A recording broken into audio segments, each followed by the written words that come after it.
Okay. This way. This is Jeremy Adams. Today is October 30th. It is 11:54. This is AP Government Review for the Judiciary and Bureaucracy. This is a one-night listening opportunity. So if you are listening to this after the 30th, this is not going to be legal. Okay, ladies and gentlemen, can I please get you to quiet down? We are now recording. We're now recording here, so don't do. Okay. Speak like this.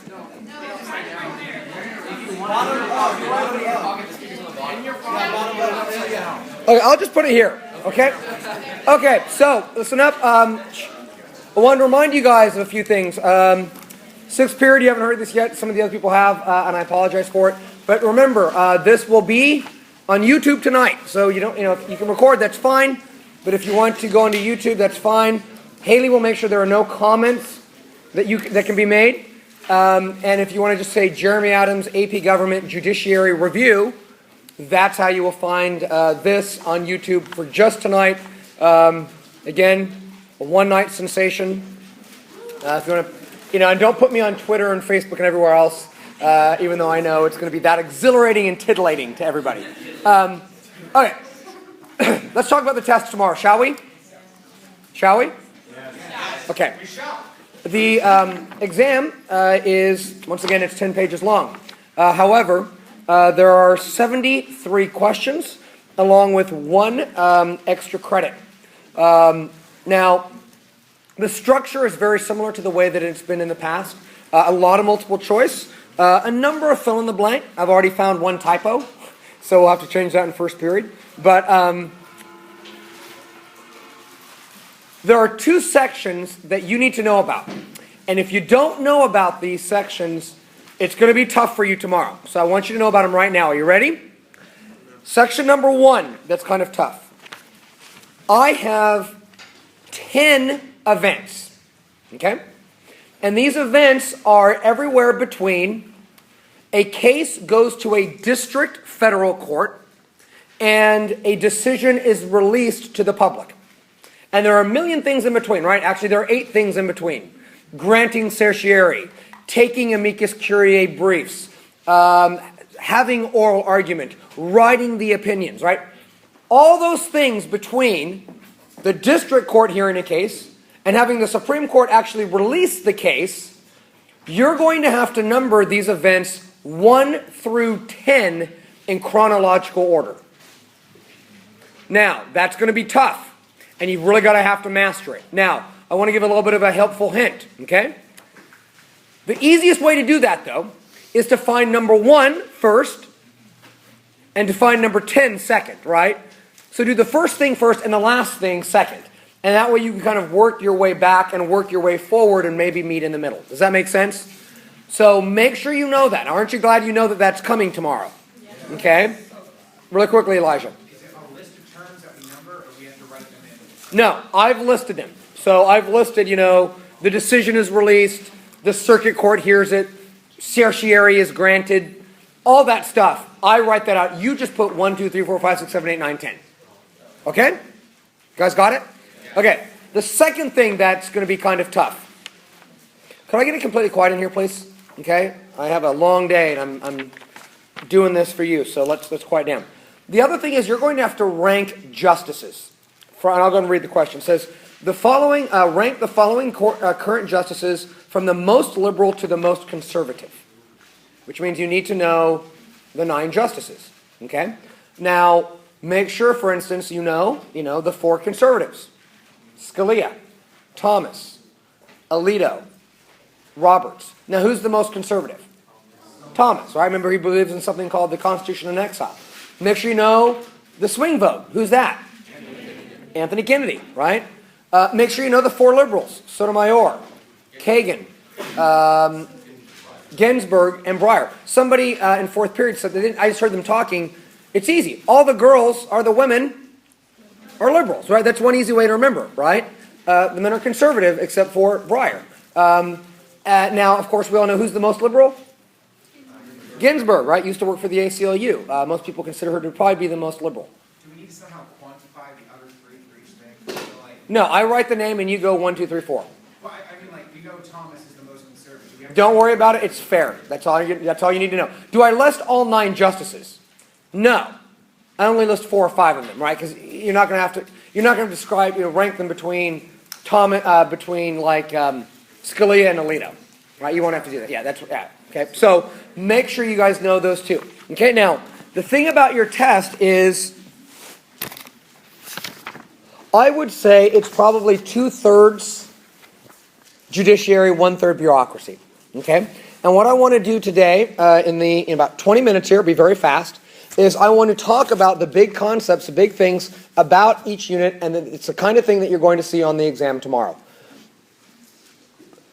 I will be honest.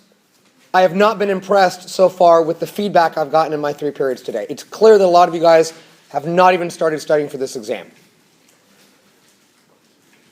What's hard about this test tomorrow is that you've got to know the facts, but you also have to be able to apply the theories as well. Right? And that's really what I want to help you guys on here in the next 20 minutes. So, let's start off with the judiciary. The judiciary is discussed in Federalist Paper 78, which was written by Alexander Hamilton. It is famously described as the quote-unquote least dangerous branch of government. As Hamilton says, the Congress has the power of the purse, the executive holds the sword of the community, and therefore all the judiciary has is judgment. Right? That's the only thing that they have at their disposal. And if you read the Constitution, if you read Article 3, there is only one court that is created by Article 3 in the Constitution, and that is the Supreme Court. All of the other courts, the circuit courts, the district courts, all of them are created by Congress. Okay, now don't forget, perhaps the biggest omission in the original Constitution is the fact that the one power that the Supreme Court has, which is the power of judicial review, is not mentioned in the Constitution. It is not anywhere. You could read Article 3 all day and it's not there. Now, most scholars believe that if you read the Federalist Papers, it is implied that the Supreme Court will eventually have it, and yet it took a court case in order to do it. So, let's talk about that court case a little bit. Remember, John Adams appointed a number of people at the last minute. They are called midnight appointments, including a man by the name of William Marbury. And William Marbury wanted to be the Justice of the Peace, I believe, of the District of Columbia. Jefferson did not grant him his position. And so Marbury sued Jefferson's Secretary of State, which was James Madison, and said, I want you to issue a writ of mandamus. And a writ of mandamus is a document that says, essentially, do your duty. Fulfill this commission. Well, it goes all the way to the Supreme Court. And if you will recall, in the Judiciary Act of 1789, which is famous because it created the circuit courts, it also said that the Supreme Court can take cases that are known as original jurisdiction.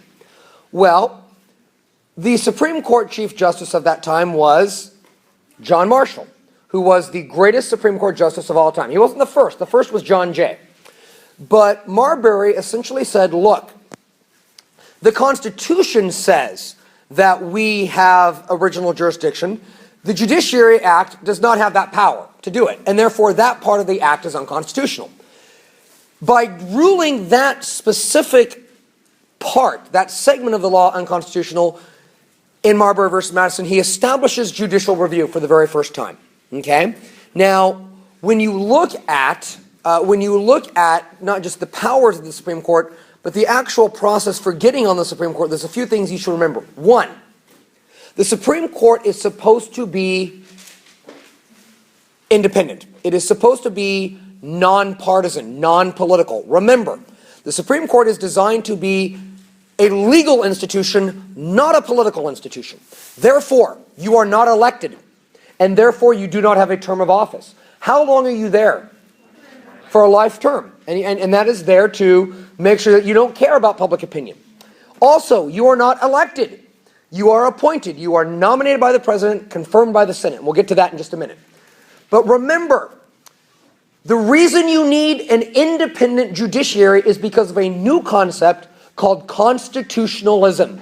And you remember, constitutionalism is this idea that we can't trust majorities, right? So can majority rule always work?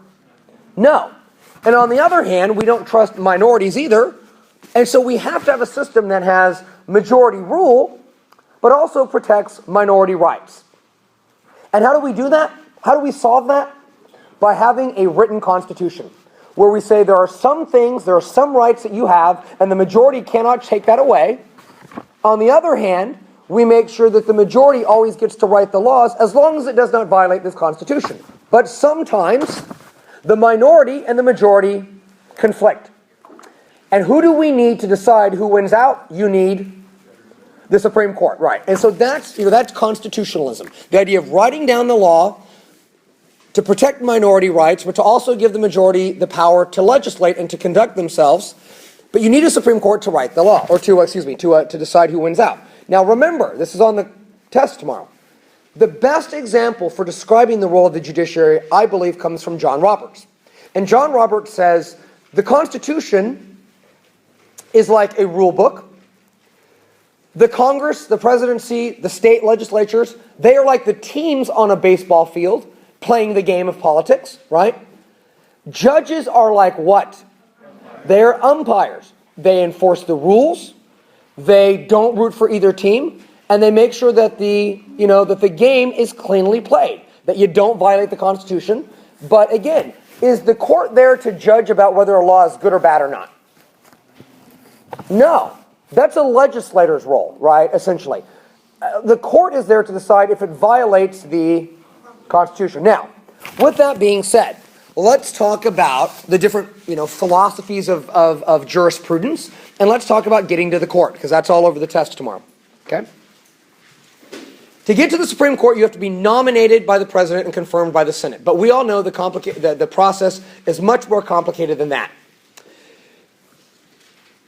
What happens nowadays is that you are nominated by the president, but then you have to go through this kind of bonanza, this circus almost, that is held by which committee in which part of the Congress? It's the Senate Judiciary Committee. And you get questioned by the Senate for a few days. Now, how many votes does it take to be confirmed? Simple majority, yeah, simple majority. And what has happened since the 1960s, because, they didn't always go before the Senate Judiciary Committee. That's a relatively new thing. And what has happened in the last, specifically since the 1980s, is that we now judge judges, if you're a senator, very differently. You used to have this kind of traditional way of looking at judges, which is to say, I don't really worry about your ideology. I'm not worried if you're a liberal or a conservative. What do we use as the criteria for judging you?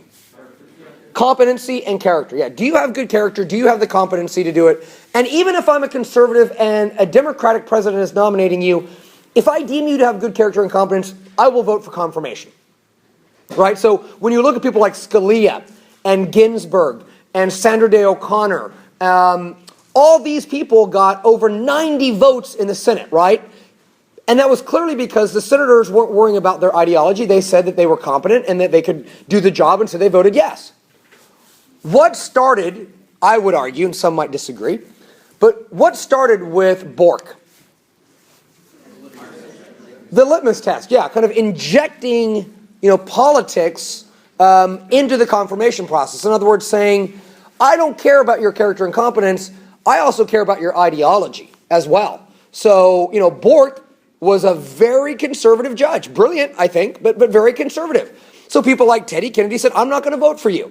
When you look at the confirmations the last few years, what do you notice?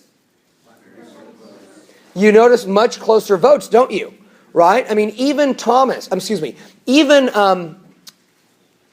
Roberts only got 78 votes, right? Alito only got 58. Sotomayor was in the 60s. So now both parties, a good chunk of both parties now say, pretty much, if you are nominated by the other side, in other words, if you're not my ideology, guess what? My vote is no. So has the confirmation process become increasingly political? Yes, and that really started with Bork. Now we also saw a kind of extravaganza with what confirmation hearing? Clarence Thomas, you remember the sexual harassment Anita Hill and the claims there. And that was the closest vote in American history, 52 to 48. Okay, and that shows you how important the Supreme Court has become. Now, that's how kind of the confirmation process has changed. But what do we mean now by a conservative judge? What do we mean by restraint? There are a good, as I was looking through this test on the way down here, there are a good 3 or 4 questions about knowing the differences between judicial activism and judicial restraint. Now, typically, not always, but typically, kind of the jurisprudence of a conservative is somebody who believes in judicial, what? Activism or restraint? Restraint. Not always, but typically. And somebody who's kind of a judicial conservative, somebody who believes in judicial restraint, they would tend to say, okay, if the Congress wants to have that law, fine. If the president wants to do that, fine. If the state wants to have that law, fine. In order for me to strike it down, it has to be very clearly against what? The Constitution.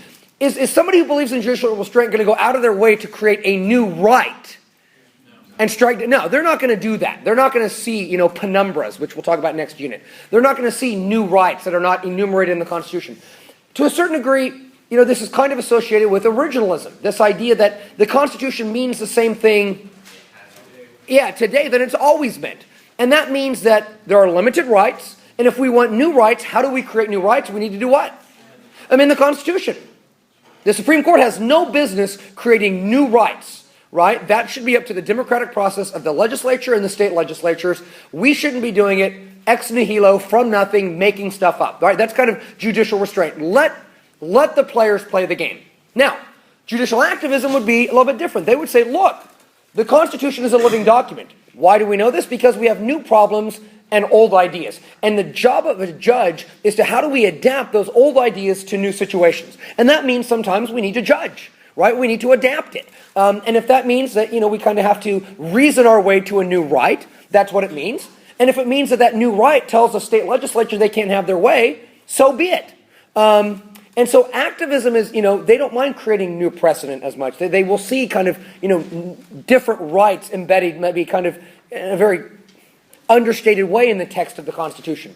Make sure you know the difference then. So would Roe v. Wade be an activist decision? Would most people see that as an activist decision? Sure. It kind of has, it tells the states no, it creates a new right. Again, it can get messy. It can get messy. You could make an argument that, in the Obamacare decision, who was the real conservative? Was it Roberts, who tried to allow the Congress to have their way? Or was it the other 4 conservatives who said the Commerce Clause would never have allowed this in the original Constitution? Right? So who's the real judicial restraint? You see what I'm saying? It can get messy. I won't make it that hard tomorrow. Okay, so make sure you know the differences between the two. Okay, now, let's move on then and talk about getting to the court and the structure of the court. Okay, how are we doing on time? I need to hurry here. Remember, there are 3 ways of getting to the Supreme Court. The least common way is what we call original jurisdiction. And whenever a state is involved, like New Jersey is suing New York, or Parker Campbell is getting sued by Nevada, that goes straight to the Supreme Court. Okay, is that common? Not common. The other route is, can you go from a state court? Can you start in Kern County and go to a state appellate court and go to a state Supreme Court and then go over to the United States Supreme Court? Yes. But the most common route by far, and this is on your test tomorrow, quite a bit, is to go the federal route. So that would mean that you're dealing with a federal law, and it starts where? In the district. So what city would that be for us? Fresno, right? It starts in Fresno. Then you appeal it to the circuit. Where would that go? The appellate, the circuit, appeals, all the same thing. What city would that go to? San Francisco. What number is our circuit? The Ninth Circuit. Then, if you don't like what the Ninth Circuit does, and a lot of people don't, then you petition the Supreme Court. The Supreme Court gets over 10,000 requests a year. Now, how many of the 9 justices have to approve of it to take a case? 4. That's called the rule of 4. And when they do it, by the way, I hope you know right now that I'm helping you with your chronological section right now. When they say that we're going to listen to it, what is the name of the Latin term? Writ of certiorari. That means to make more certain, and they call it up. So they say, okay, we're going to listen to this case, and they place it on the docket. That means we will listen to it in the future. But before we do that, we want to listen to everybody's opinion, so we're going to take what kind of briefs? What are those called? Amicus curiae, okay? Amicus briefs, which means friends of the court. Outside organizations, interest groups, etc., universities, corporations, they can give their 2 cents. Then the day of actual oral argument comes. How many minutes does both sides get? 30 minutes. If the government is involved, what is the name of the position that argues that position? That argues for this in front of the Supreme Court? The Solicitor General, exactly. So then they have their Friday conference, usually it's on a Friday afternoon. John Roberts goes around the room, asks everybody where they stand, and sometimes he initially makes these assignments. Now, if you have, how many votes does it take to be in the majority on the Supreme Court? 5. If you are with that 5 or 6 or 7 or 8, you would write what we call a majority opinion. If you disagree, you will be writing what we call a dissent and first period. If you have a different reason, if you get to the same outcome but you have a different reason than the majority or the dissent, you write a concurring opinion, okay, which is, where you say, well, I want to give my 2 cents in. What do you call it when you're upholding precedent, though? You're kind of saying, I'm not going to create new precedent. What's the name of that Latin phrase? Stare decisis. Okay, and what do you call it when the Supreme Court is, they don't say who's on what side, it's an unsigned decision, that is per curiam, right, that is an unsigned decision, okay? And so then they write it out, and usually in late June they release all the blockbuster cases. What's going to be the big blockbuster case this year? Affirmative action, yeah, exactly. Affirmative action is going to be a big blockbuster case. They might get to another one, I don't know. Last year they had 2 big ones, but this year there will be an affirmative action case because they, I don't know if they've argued it yet, they might have, but it will come out. So that is how you do all of that. Very difficult to check the judiciary, but I only have about 5 minutes. Can I go on to bureaucracy? Is that a decent review of the judiciary? You have any quick questions? No? Okay. Now, I'm just going to kind of give you a list of things you need to know on the bureaucracy. Got it? Instead of me explaining it. Make sure you know which governments employ the most people. Is it the federal government or is it state governments? It's state and local, right? So make sure you understand, and why that is, by the way. Make sure you understand the way that we have, essentially we man, excuse me ladies, but how do we man and equip and how do we put all the people into their positions in the government has changed, right? It used to be the Jacksonian spoil system, which is based on patronage. What law changed that? The Pendleton Act. And the Pendleton Act said we're going to replace spoils with the merit system. What is the other law that tried to professionalize the workforce? The Hatch Act says we're not going to engage in partisan politics on the job. And what's the name of the office that hires everybody? The Office of Personnel Management, and they interview you. You go through a process. It's not based upon, nepotism or patronage or anything like that. And then you're paid very formulaically. What do you call the scale? It's called a GS scale, okay? So that essentially changed the way that we hire people. What is the one part of the cabinet that has the most people, the most workers, as in what cabinet? Defense. What department of the entire government employs the most people? Post office. Grant, if you needed to go now, this would be the time to do it. Okay. Yes. How are bureaucrats hired? Well, the Office of Personnel Management has a process. They have a protocol for doing it. Right, and depends on the position. If it's a really high-ranking position, it's going to be much more rigorous than if you're a custodian or working in the cafeteria of the Justice Department. No, I'm trying to talk about people who are not political appointees. The political appointees, absolutely, right? The president picks all of them, but these are kind of your everyday workers that I'm trying to talk about. Okay, now one of the things I want you guys to remember is the fact that there's a big difference between the cabinet and the regulatory agencies, okay? The cabinet, they are all responsible to who? Who can fire the secretaries? The president. The regulatory chiefs are put there by the president, but they cannot be fired by the president as easily, right? That's why that's there. So when we talk about regulatory agencies, what are the big ones you should know? The FEC, which regulates elections. The FCC, which regulates public airwaves. The Federal Reserve, which regulates banks, right, and the money supply. Make sure you know those, okay, and you know the differences among them. Also, make sure you guys know about what gives bureaucrats their power. Remember, bureaucracies, they want to maximize their budgets, maximize their powers, and oftentimes they get their powers from the fact that a law is vague. They also get their power from the fact that bureaucrats have a continuity of service. They are constantly there, whereas the political appointees come and go. And they get to develop the action plans and the procedures and the protocols for putting kind of these vague laws into effect. So, at any rate, folks, we're going to do a lot today in bureaucracy. I think first, second, and fourth period would attest to that fact. But like I said, it's really 2/3 judiciary. We've been doing bureaucracy the last few days, so I figure I should focus on that more. Okay? So thank you, everybody, and have a good one.